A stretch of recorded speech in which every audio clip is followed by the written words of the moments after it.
I feel like I open my eyes and get on my phone every day to worse news than the day before. You're the golden red got the strength to carry on,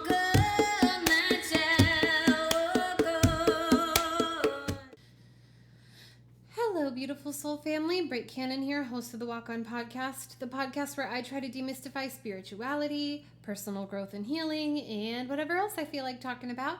This week's episode is called All We Have Is Each Other, and it's really inspired by the hopelessness and the fear and the anxiety and the existential dread I've been feeling lately because of everything that's going down, because of the Supreme Court maybe trying to take away people's right to abortion, because of the attack on transness and queerness, because of the withdrawal of commitment to teaching critical race theory, because of the book banning, because of this overt fascism that's taking place in our country right now. And really across the world, and how it's so silly and superficial and frustrating because we have very real crises happening that have nothing to do with, Christian values or capitalist nonsense. In fact, I think that's why they do it. We have COVID, which is still ongoing, still dangerous, still taking lives, spinning out of control in variant after variant, many of them existing at the same time right now.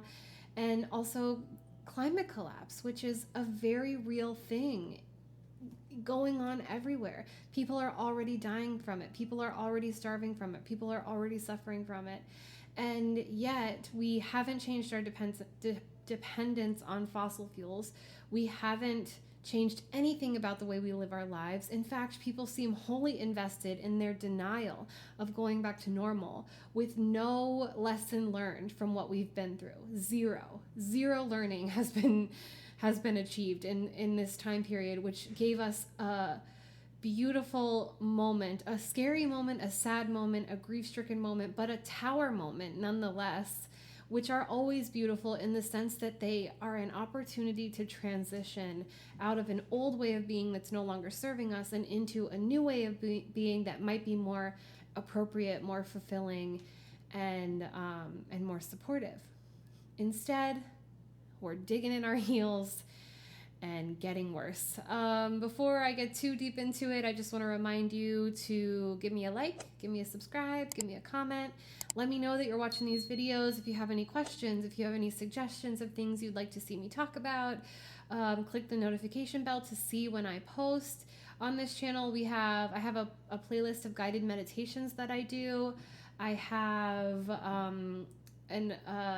I have to figure out how to get around the copyright thing, but I have a series about limerence in pop culture that I'm gonna post soon. You may be able to see my one on The Office if you are not in America, where it's banned because of copyright infringement. Whoopsie daisy. But those will be coming soon, and I'll also just be posting more regularly as I have more time. So thank you so much for being here. Thank you so much for engaging with my content, and let's get into it. So I think my conspiracy theory is not really a conspiracy theory, is that the Republican, the moral majority, the Republican right, is really all they care about is money. They are just like a bunch of Ebenezer Scrooges holding on to their gold doubloons with a ferocity that is both totally egoic, obsessed with the material, unable to connect to a spirituality within themselves at all. Their God is money, and they manipulate their constituency by focusing on issues that pull at their heartstrings. It's highly manipulative, and they don't give a fuck either way. I guarantee you, they don't care about abortion. I mean, I'm sure they're homophobic, I'm sure they're transphobic, but I am sure they're racist. But I think that at the end of the day, what they care about is money, and they just spin it in a way that preys on the insecurities and fears of like middle America, you know, of people who have never grown out of their homophobia, who didn't leave home, who didn't go to like liberal arts colleges and get liberal arts education. And, you know, that's not everyone who's working class or like anyone who stayed in their hometown. Like, it's not a stereotype of poor or working class or like middle America people. It's a stereotype of conservatives who like conservatives without power who need someone to blame for their struggle. And instead of blaming the people whose fault it actually is, they cling on to them and find a scapegoat in everyone who's lower than them on the societal hierarchy. And that happens to be queer people, people of color, trans people, and women if they happen to be men, or, you know, liberal women with loose morals, as one of my ex-boyfriend's moms used to say. Loose morals. So I think that's really what it's about. I think it's just a tool of manipulation, but the shitty part is there are very, very real consequences to their shitty tactics of emotional manipulation. I don't think that anyone, I don't think that a medical procedure, someone who's pregnant who doesn't want to be pregnant, who gets a medical procedure to not be pregnant, I don't think that there needs to be any moral feelings about it. Like, it's a personal choice. And I think that the like drama surrounding it is just something put in place by these conservative leaders and like pundits and stuff who have high powered corporate interests, in the sense that their investors are corporations like oil corporations and probably evangelical preachers who are in these mega churches, or, you know, I don't know exactly. I don't have like, I'm just spitballing, but I think that's where it comes from. And they don't want those people to lose power. And that's why they vote the way they do. And that's why, in order to get elected, they manipulate their constituents with these kind of emotional topics, really preying on their fears. And it has consequences in the fact that they're really taking it all the way this time. You know what I mean? They are attacking like liberal ideologies, or really they're leftist ideologies that have taken hold on the young person's internet from the millennials on down. Not that these ideas haven't been around for a really long time. Obviously, like, you know, Angela Davis, Malcolm X, and Dr. Martin Luther King Jr., like the famous communists and anarchists and activists of history have been singing the same tune. Like, the song has not changed. The goals have not changed. And we haven't really gotten that much closer. But they really caught fire in the last 20 or so years on the internet, because there has been a free sharing of ideas, and because communication leads to understanding, and because there has formed these like communities around identity, around social justice, and around like sharing stories of marginalization and oppression, things have started shifting left. And so, of course, there's like a huge backlash. And at the same time, things have shifted even further right. So, you know, people find pronouns that feel good to them. They trans, HRT for trans people and stuff like that has become more accessible. Gay marriage is a thing now that's like not even really questioned. It's just like a thing. You know, things in my lifetime, I'm only 34 and I've seen so much movement. People understand police brutality, like they understand the ways that slavery has like evolved to be more socially acceptable. It's like covert now, you know, like there's the school to prison pipeline and stop and frisk and like all these things contribute to targeting primarily Black people, Black men most specifically, in order to like it's just police bullshit, like their own egos and preconceived notions. And like also I think there's just like overt racism happening, and it targets like specific people who are part of a specific demographic, which has evolved from, like, the police force itself evolved from institutions that were created to track down escaped enslaved people in the American South. So like, you know, all of this stuff has become common knowledge. Like it's become almost like cool on a mainstream level, to the point where like people virtue signal about it. You know, they don't know anything or they don't care that much, but they're just doing it because like that's the cool thing to do or whatever. And so the right has been emboldened to be even further right because the constituents, the voters for those people are scared. You know, they see a pronouns in a bio and they have a, you know, they start stomping around like Yosemite Sam. And it's not social justice fault. It's just the way of, like, they thought things were too liberal because Will and Grace was on TV. You know what I mean? Like that was too far for them. Now it's like the wild, wild west out here, and they're scared and act not in a way that deserves compassion. They're scared in the most dangerous way a person can be scared, and that's evidenced in things like the shootings taking place and even the don't say gay bills that are being passed. And so shit is scary, you know. I feel like I open my eyes and get on my phone every day to worse news than the day before.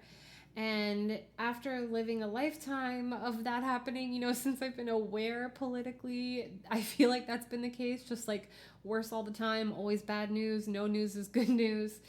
And it's really speeding up, and it's getting worse, and it's getting more extreme. And what little progress we did make within ourselves, within our own internet communities, and like through people our age who were open to learning, it feels fleeting. It feels like it's being challenged and threatened in every conceivable level. And it's like, where are things going, you know? If they get much worse, like what is life gonna look like? And that brings me to the point of this. All we have is each other.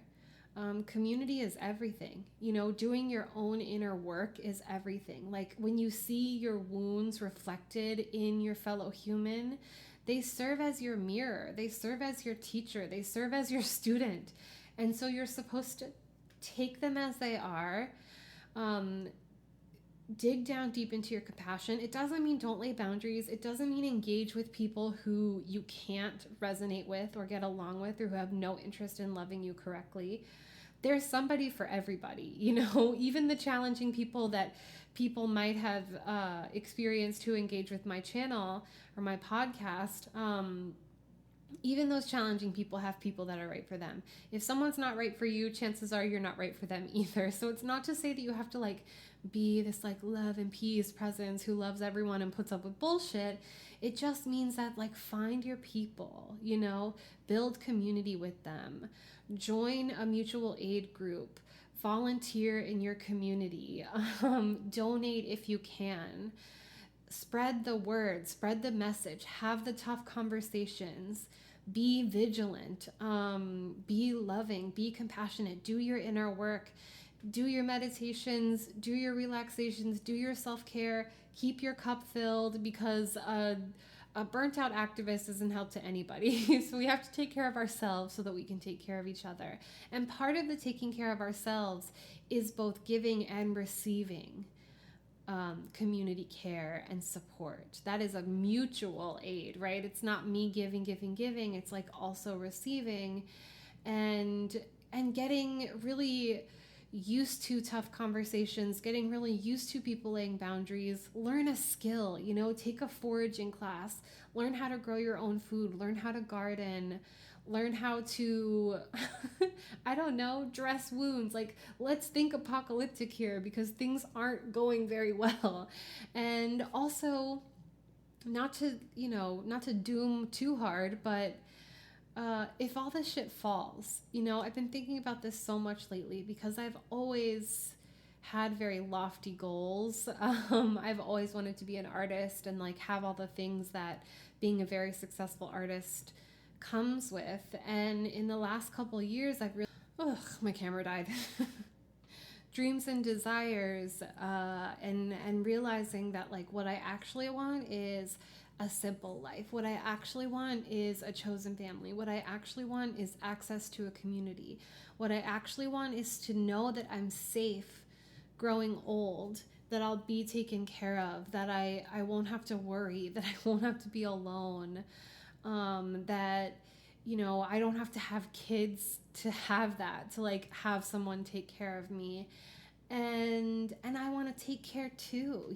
I want to live a life. I want to create. I want to co-create. I want to manifest the kind of life that I want to live. I want to create the world that best suits me, that is aligned with my values and my integrity. And in order to do that, I have to sort of unplug from the machine that is society. I have to adjust my goals. I have to practice what I preach and not work myself to death and not be on the grind and not be narcissistic in the way that and Machiavellian in the way that I pursued my goals. I just don't have it in me. And if that's what it takes to succeed, then I don't have any interest in it. And so just like redefining my place in the world, redefining my goals, I think this is a big part of the individual revolution and the like interpersonal revolution that we can create for ourselves outside of activism, outside like activism as in, going out and marching or calling your representatives or God forbid voting. I'm so sick of the vote blue no matter who people, because it's like, they rule everything. They're in charge right now and they're still not doing shit. So spare me with the propaganda nonsense. So yeah, think about that. Think about the life you'd like to lead. Think about how to interact more gently with the earth. Think about sustainability and think about who do you want around you when the shit hits the fan? What kind of person are you going to be? How are your goals tied to the white supremacist, capitalist, cisheteropatriarchy? And I know that this isn't satisfying. I know that it doesn't feel good. I know that like, tear it down and make them do the right thing feels much better. And I think that we're probably heading to somewhere similar to that vibe.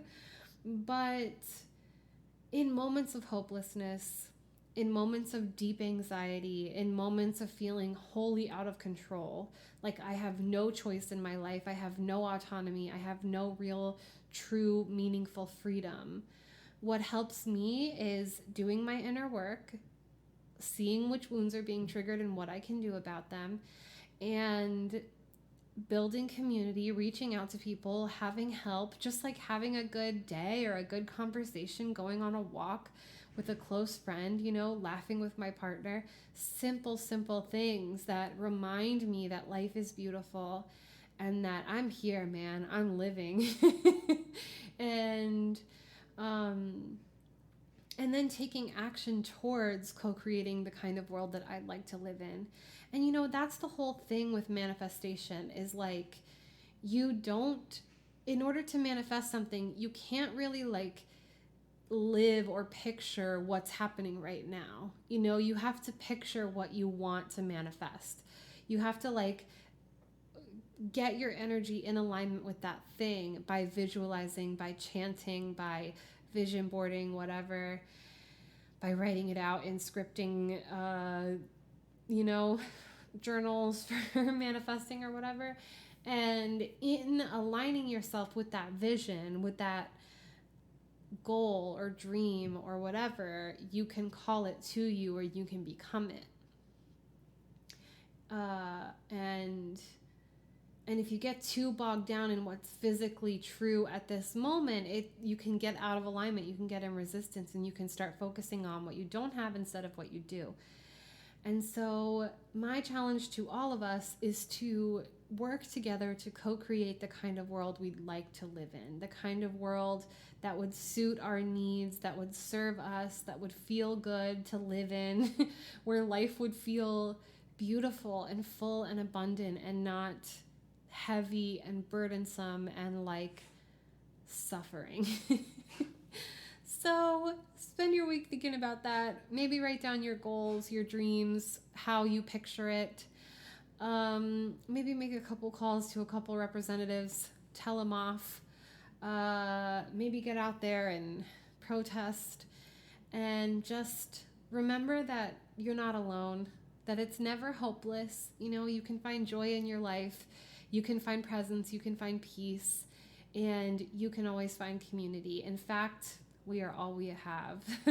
Thank you so much for watching. Thank you so much for listening. If you want to listen to the full episode, the link is in the description below. Lordy Jesus, my mouth won't work today. And I'll see you next time. Happy healing. Bye. This one goes out to